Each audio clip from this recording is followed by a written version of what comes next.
Les FARDC se réjouissent aussi de la libération de Thomas Lubanga et de ses coéquipiers des mains des miliciens de la Codeco grâce aux vaillants combattants congolais, une libération rendue possible grâce à l'opération baptisée Les Tombeaux et Vides menée par les unités spéciales de l'armée nationale. Dès leur libération, Thomas Lubanga et les 4 autres membres de la Task Force ont été présentés mardi au gouverneur militaire de l'Ituri. Une fois de plus, les forces armées ont pris de l'ascendance sur les forces du mal en Ituri. Les vaillants militaires de forces armées ont libéré 4 membres de la task force, dont Thomas Lubanga, grâce à l'opération dénommée Le Tombeau est vide, menée par les unités spéciales de l'armée vers 2 h du matin de ce mardi 12 avril dans le secteur de Walendu-Diati, en territoire de Djougou. Ces 4 ex-otages ont été présentés au gouverneur militaire avec les 4 autres relâchés ULIAP. Thomas Lubanga, coordonnateur de la task force, félicite les forces armées pour leur professionnalisme lors de ces opérations. L'émotion est tellement grande que je manque de mots pour remercier et féliciter notre armée. Nous étions dans le goulot d'étranglement. Il n'y avait plus d'issue pour nous.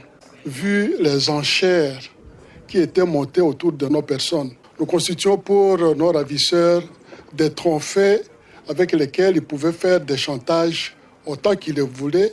Et pendant 2 mois, une coordination parfaite de nos forces armées. Nous avons bénéficié des orientations véritablement professionnelles. Tout était mis en œuvre pour que notre libération puisse réussir. Et c'est une libération de guerriers, c'est une libération de bravoure.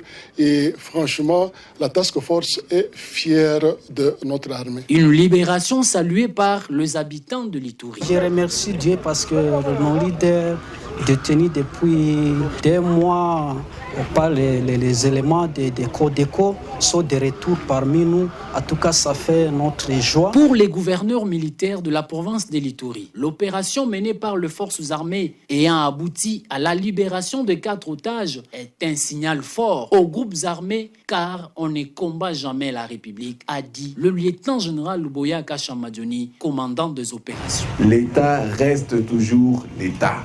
On ne peut pas combattre l'État. Quel que soit le temps, l'État a toujours les moyens pour rétablir l'ordre. Nous avons voulu montrer que nous, on n'est pas pour la destruction, nous, on est pour la construction. Voilà pourquoi est-ce que nos forces spéciales sont allées là-bas avec des consignes bien spécifiques.